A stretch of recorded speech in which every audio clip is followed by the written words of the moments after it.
everybody, welcome to Lake Greenwood. We are hanging out at the kitchen table.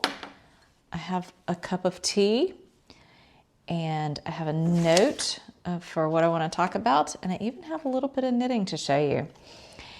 I was hoping to make Tuesday my recording day. That did not happen this week. It's now Thursday. Tuesday ended up being it was fine, but it was a really stormy day at home. And so we were scrambling to make sure we had extra water in case the power went out. It did not. And we were watching for potential tornadoes. To my knowledge, there was not a tornado in our area, but we did have some wind damage at our place. It's not here, but at home.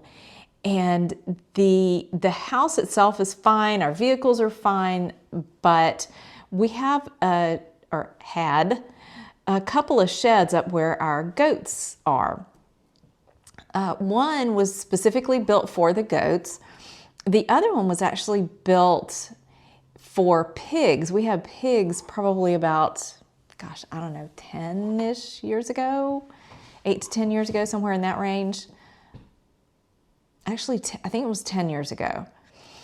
But this shed was three-sided. It had a roof and then covered on three sides and then open on the fourth side.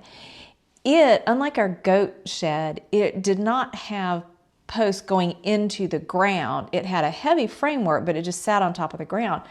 But for 10 years, it was fine, even through storms. And even when we had damage to our house from a hailstorm, potentially tornado, this shed was fine. Metal roof, so it was pretty solid. But this storm, probably just straight line wind rather than tornado, actually picked it up and moved it quite a ways off of its foundation. Is kind of an exaggeration, but it picked it up and actually lifted it over a fence and flipped it over. So I don't think any of that is salvageable, maybe some of the wood. But yeah, so we had a little bit of damage from that. There were some trees down in the area, but nothing that caused any damage to structures, at least not on our property. But so yeah, that was our storm on Tuesday. We're expecting more potential storms tomorrow, although right now it's looking more like just a rain event. Possibly high winds following that. I know some schools in the area are closing early because of high winds. I think some of that risk is for school buses. Those big flat sides on them just turn them into sails. So I think the schools are probably in some areas are closing early for that reason. So how is it where you are? I know there were some pretty severe storms in South Carolina. I think it was Bamberg, the town of Bamberg had likely tornado damage. I don't know if it's been confirmed tornado or not, but there was quite a bit of damage in I think the downtown area of Bamberg. I think that's right. I know that this was a winter storm event in parts of the country, and as I said, severe weather otherwise in other places, and there's more stormy weather, winter weather, and very cold temperatures coming soon. It's going to be fairly cold even here. It's going to be like 20 below in the Midwest, but for us, I think we're going to be seeing temperatures in South Carolina in the teens and possibly in the upstate single digits, which is not unheard of here, but it's also not common.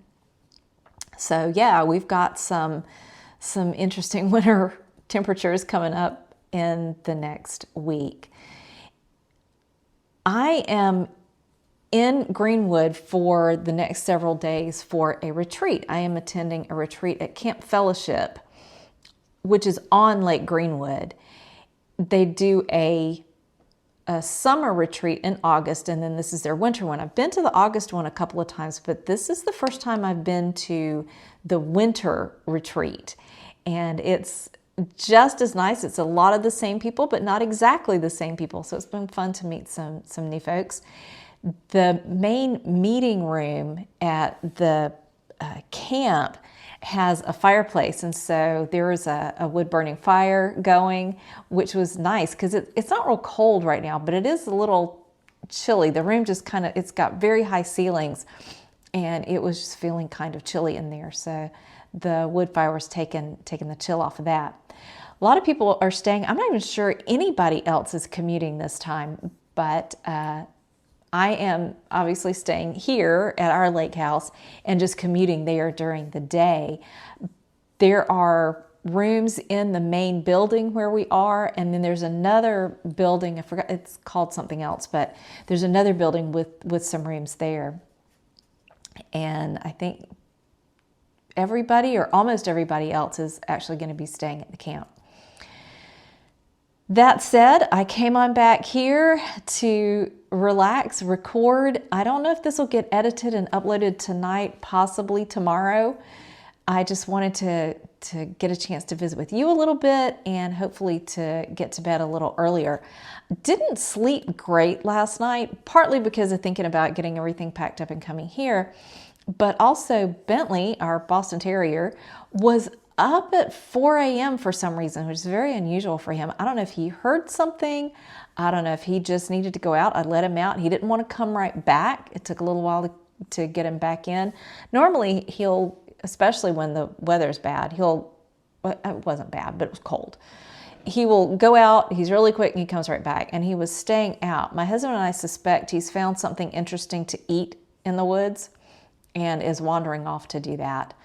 So anyway, I was up seeing about him and getting him settled back down. And by the time I had him back in and settled, I was kind of awake, and my husband and I just talked for a while, and it just interrupted my night.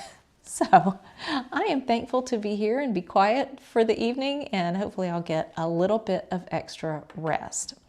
So how are you? How is your January going? We're kind of past the holidays a little bit, and are you getting settled back into your routine? I hope that's a good thing if you are. Well, I want to share a little bit of what I've been doing. There's not a ton of knitting, but there is a little bit, and some stuff about our retreat project. This retreat each time has a specific retreat project, and most of the time it's something that's pretty quick to do. There's no pressure to do it if you don't want to, if you're not interested in it. But if you do want to spend time on it, often people get it finished in the first 24 hours or so of the retreat. So I'll tell you about that in just a little bit. I'm going to start by showing you, did finish sock 1 of Another One for the Road socks by Corrine Walcher.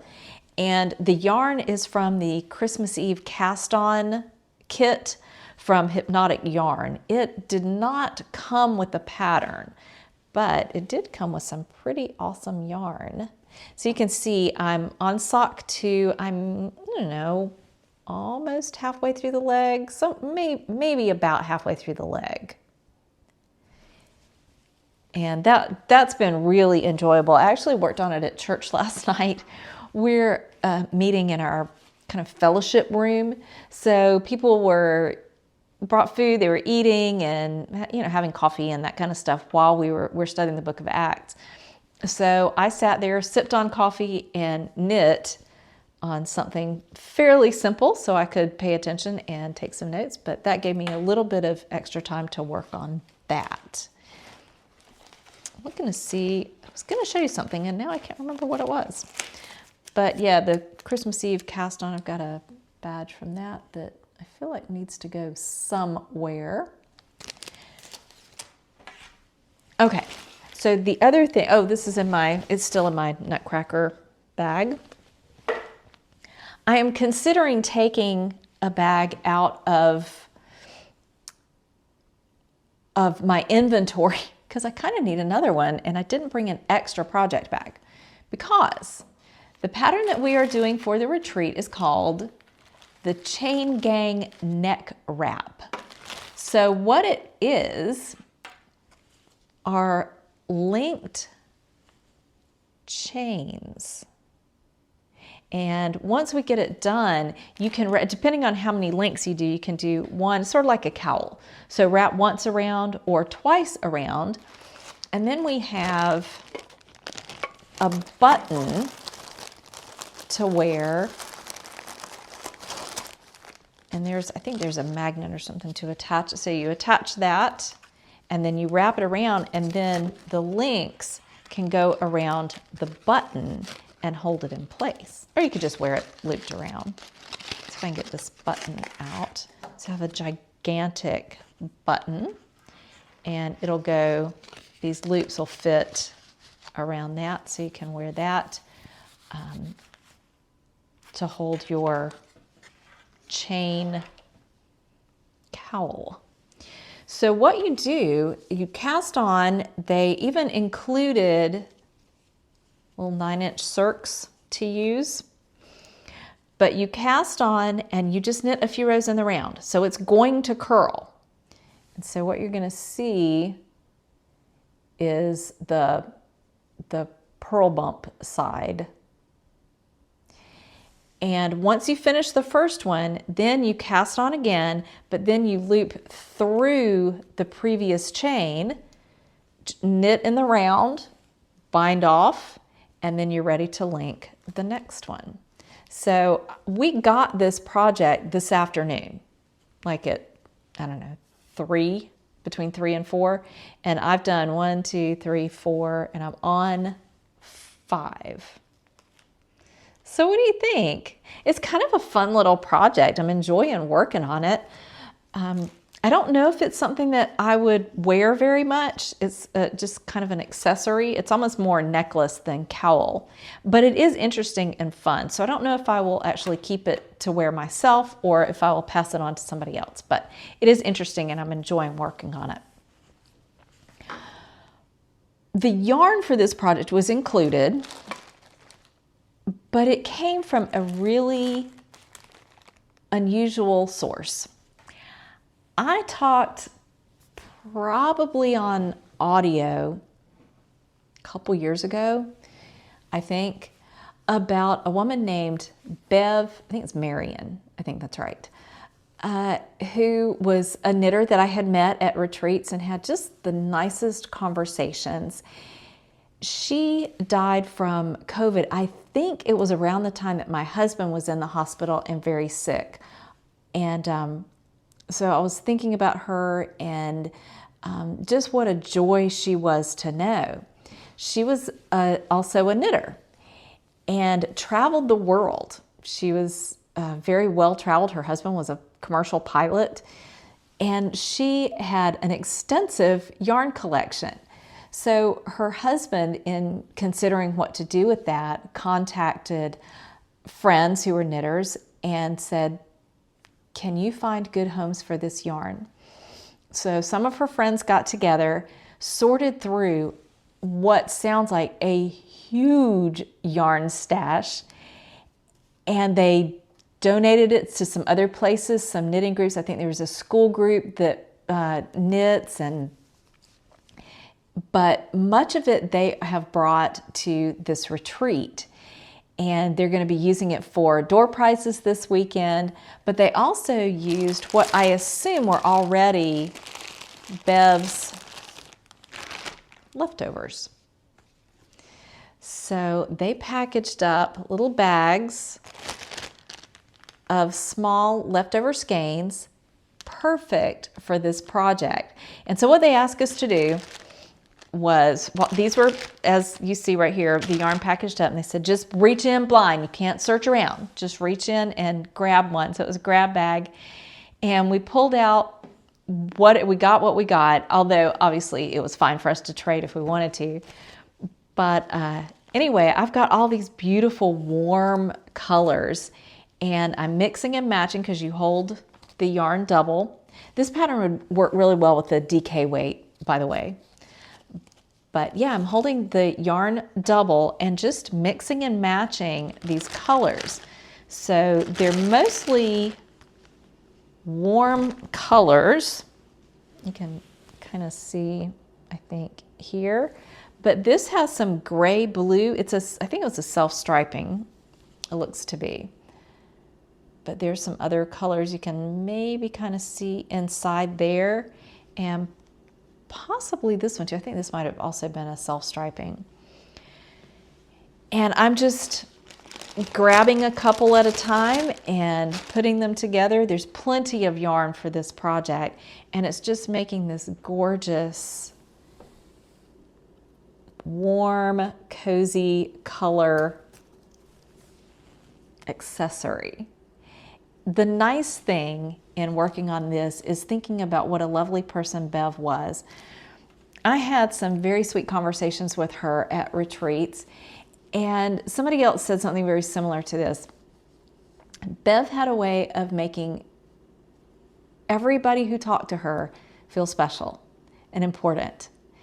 I said, I had told my family, because I knew they were doing this weekend, I had said, Bev made me feel like I genuinely mattered to her, that she was so excited to talk to me.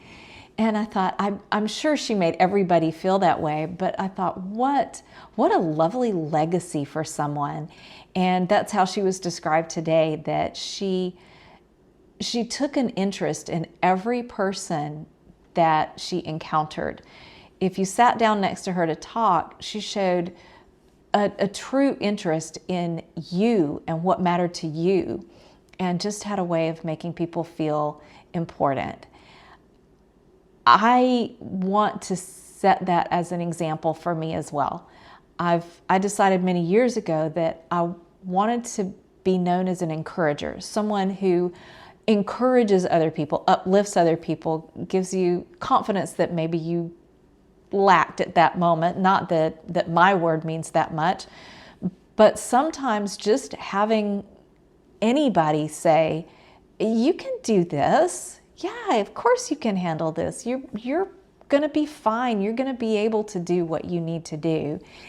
And so I wanted to be an encourager, but I think the example of treating everyone as though they are special and they are important and putting them ahead of yourself is a really good example to follow. And so I'm hoping that I can keep that in mind as I interact with people over the next few days.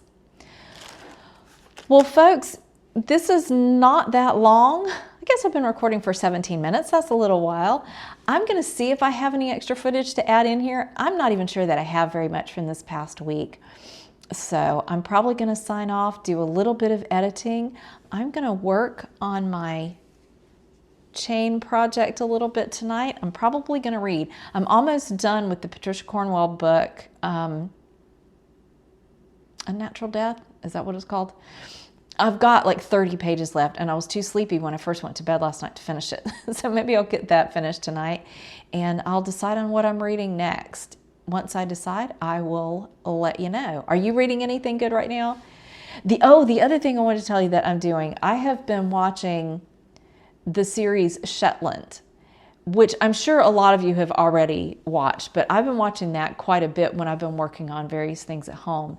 It's a series, a murder mystery series set in Shetland, the Shetland Islands, and I've really been enjoying it. So any of you who have watched it, please let me know what you think. Are you a fan? It's been around for well over 10 years, and I think they're still making new ones. So I'm excited to continue watching. It's been really, really good. But if you've been watching it, and if you know any of the knitwear patterns that are available, please speak up. I think I've found one so far.